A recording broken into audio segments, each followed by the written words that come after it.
In this lecture, we review different metrics that are used to measure the performance of a communication network. So there are 4 commonly used network performance metrics. These are delay, packet loss, throughput, and jitter. Let's discuss each of these in turn. We start with delay and packet loss. Suppose A and B are end systems in a packet switch network. So A and B are illustrated in this figure here. A is a desktop computer downloading a file from a server B. The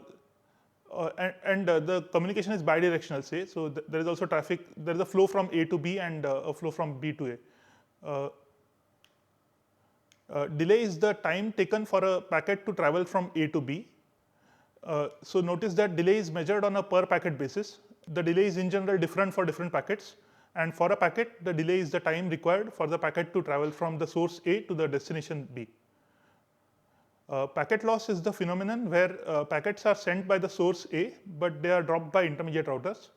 Typically, this happens because there is congestion in the network, because of which routers run out of buffer space and they have to drop packets. So let's discuss queuing and packet loss.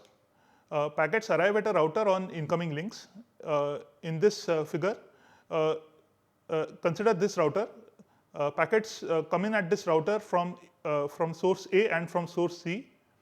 So packets coming from A are shown in red and packets coming from C are shown in blue. Now a packet that comes in at a router that is transmitted immediately on the output link if the output link is free. So for example, if a packet arrives from C and at that point there are no packets waiting to be transmitted on this link, in that case the packet from C will be transmitted immediately on this output link.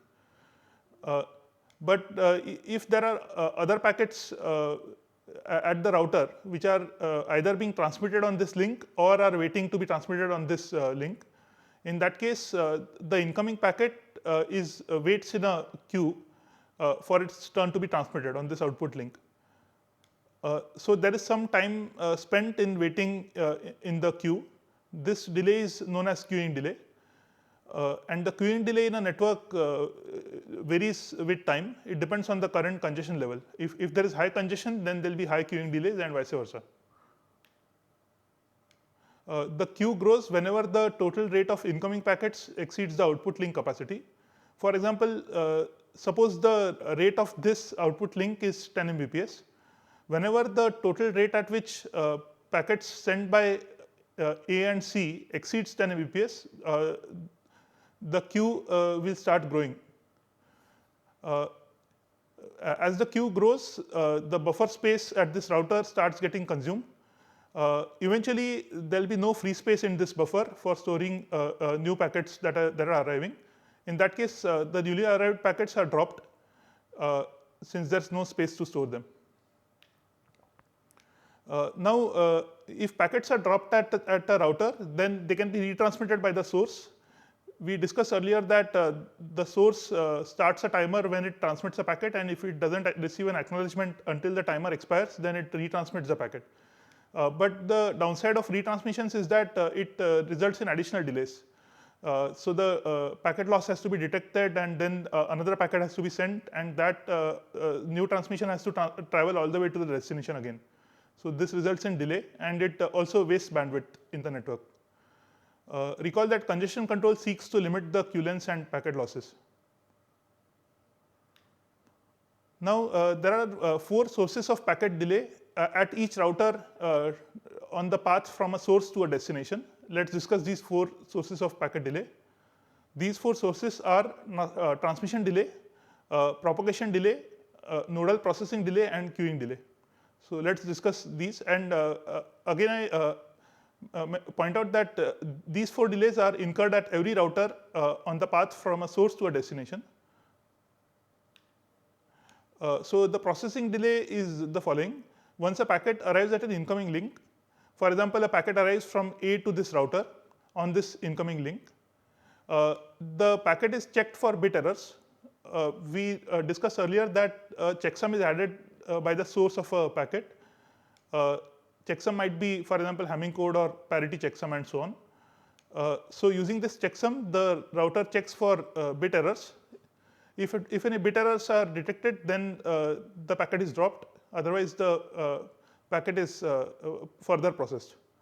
Now, if the checksum verification passes, then the output link to send the packet on is determined using the destination IP address. How is the output link determined? So each router has a routing table. It is a table of the output link for every destination IP address or group of destination IP addresses. So each router has a routing table like this one, which provides the output link on which the packet should be forwarded for every destination IP address or a group of destination IP addresses. And this routing table is populated by routing algorithms which run in the network periodically, such as OSPF and RIP. So these routing protocols, they populate the routing tables at routers. Fine. So in this step, the output link to send a packet on is determined using the destination IP address. All these steps, namely checksum verification and determination of the output link to send a packet on, these steps take time, and that time is known as processing delay. So a processing delay is incurred at every router. Then another delay that is incurred at a router is the queuing delay. So as we discussed on the previous slide, packets to be sent out on a given output link are stored in a buffer for their turn to be transmitted. A packet that is stored in a buffer must wait in a queue for its turn to be transmitted. So the time spent waiting in a queue is known as queuing delay. The queuing delay varies with time significantly. It depends on the current congestion level. If there is low congestion, then the buffer will be empty or nearly empty. In that case, the queuing delay will be low, and vice versa. If there is high congestion, then the buffers will be full, or a significant part of the buffers will be occupied. In that case, the queuing delay will be high. Then the third source of delay is the transmission delay. The transmission delay is the time required to send out the bits of a packet onto the output link. In this figure, this packet is being currently transmitted on the output link. This transmission takes some time, and that is the transmission delay. So how much time is taken for transmission? Let R be the output link bandwidth in bits per second. For example, in the case of DSL, the downstream bandwidth is 8 Mbps and upstream bandwidth is 1 Mbps in a typical scenario. So this R is that bandwidth of 8 Mbps or 1 Mbps. And let L be the packet length in bits. For example, if the packet is 1000 bytes in length, then L will be 8000 bits. The transmission delay is the time to send the bits into the output link. So each bit takes time 1 by R to be sent on the output link. So the time to send all the L bits is L by R. Thus, the transmission delay is L by R. Then the fourth source of delay at a router is propagation delay. Let D be the length of the physical link. So this is the output link, and D is its length. So this length can vary significantly. For example, if it's a link in a local area network, then it might be a few hundreds of meters or so. But if it is a link in an intercontinental context, for example, a link between two routers on different continents, in that case, the length of the link might be thousands of kilometers. So this D is the length of that link, and S is the propagation speed of the signal in the medium. So the signal is an electromagnetic wave, and it travels at the speed of light in the medium. For example, the speed of light in copper is around 2 × 10⁸ meters per second. The propagation delay is the time required for the signal to travel from one end of the link to the other end of the link. The propagation delay is D by S, since D is the length of the link and S is the speed in the medium. So the propagation delay is D by S. So it's important not to confuse these two sources of delay, transmission delay and propagation delay. Transmission delay is the time required to send out a packet on the output link. Transmission delay is independent of the length of the link, but it depends on the length of the packet and the bandwidth of the link. Propagation delay is the time required for the signal to travel from one end of the link to the other end of the link. it depends on the length of the link. It is independent of the length of the packet or the bandwidth of the link.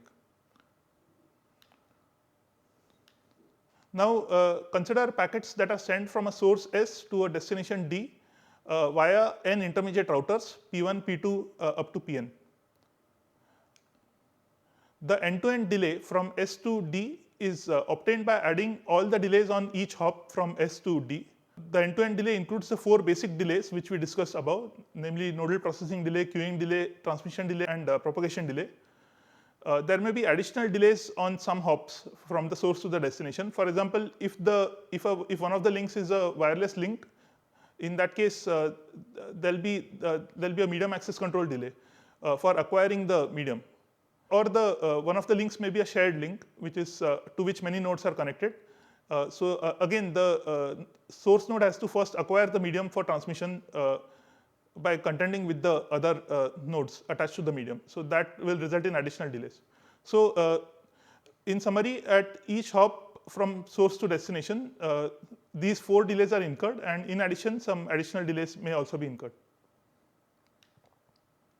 So this concludes our discussion of delay. So next we discuss average throughput.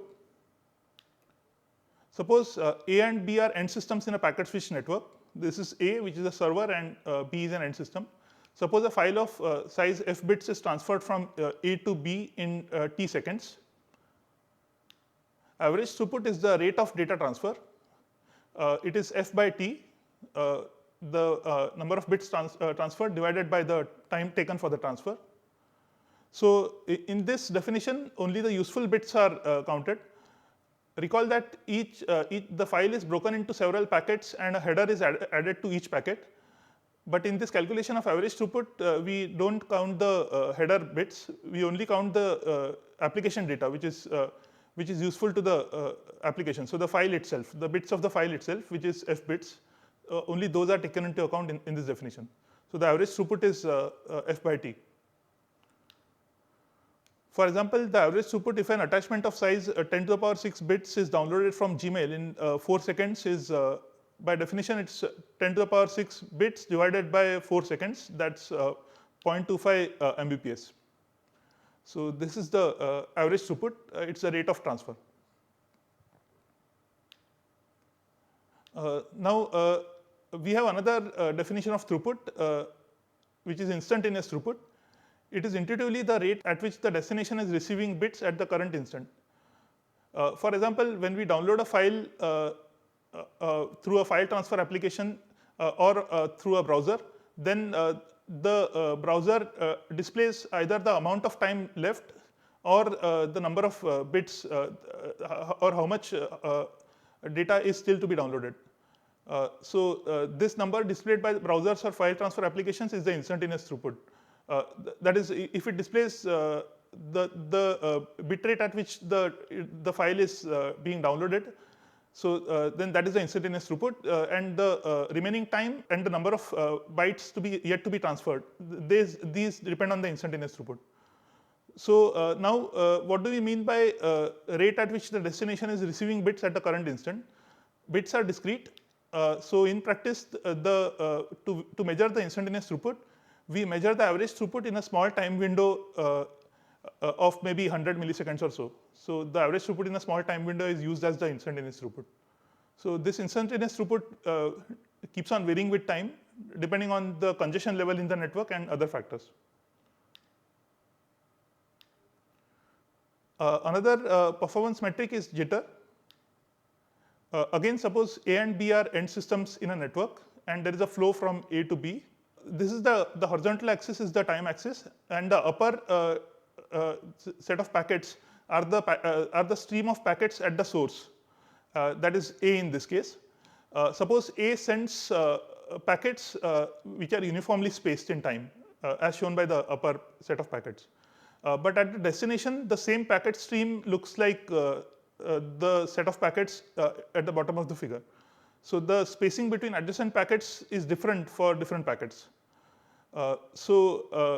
Packets are evenly spaced at the source, but they are unevenly spaced at the destination. That is because different packets get delayed by different amounts from source to destination. So recall that the end-to-end delay varies from packet to packet, mainly because of varying congestion levels in the network. This variation in the end-to-end delay is called jitter. Jitter can be quantified in different ways. For example, we can talk about the standard deviation of the end-to-end delay. So that's a measure of jitter. Or we can talk about the maximum end-to-end delay minus the minimum end-to-end delay. So that's another measure of the jitter. So at first sight, it might seem that only the end-to-end delay is important. Why is the jitter important? So here is one example where the jitter is also important from the point of view of a user. Consider video streaming of a live event over a network, such as a sporting event or a musical concert and so on. 30 video frames are transmitted per second by the source, each in a separate packet. Hence, one packet is transmitted every 33 milliseconds. Assume that the receiver starts playing the video as soon as the first frame is received. So the receiver needs to receive a new frame every 33 milliseconds to display it. Now, suppose the receiver has just displayed a frame, and the next frame is received before 33 milliseconds from the playout of the first frame.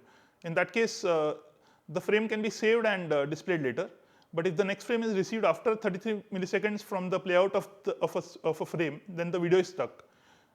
So the spacing between adjacent packets is not necessarily 33 milliseconds, even though the spacing is 33 milliseconds at the source, and that's because of jitter in the network. Different packets are delayed by different amounts from source to destination. So so the first packet may reach the destination very fast, and it is played out immediately. But the second packet may be delayed. In that case, the spacing between reception of the first packet and the second packet is more than 33 milliseconds, and the video is stuck. So hence, the quality of the video perceived by the user that suffers adversely because of jitter in this example. In this example, jitter impacts the perceived quality more than the end-to-end delay. In a live stream, it doesn't matter much if the whole stream is delayed by 2 seconds instead of 1 second. That delay is negligible. But the video quality is not smooth because of jitter. It starts and stops because of jitter. In this example, it is straightforward to hide jitter. What the receiver should do is that once it receives the very first frame, it should not play it out immediately. Instead, it should wait for some time and keep on buffering some frames so that it builds a stock of sufficient number of frames. And after that, it should play out the first frame. So hence, a new frame will be always available to it for playing out, even though the frames that are coming from the source, they are getting delayed. So in this example, it is easy to hide jitter.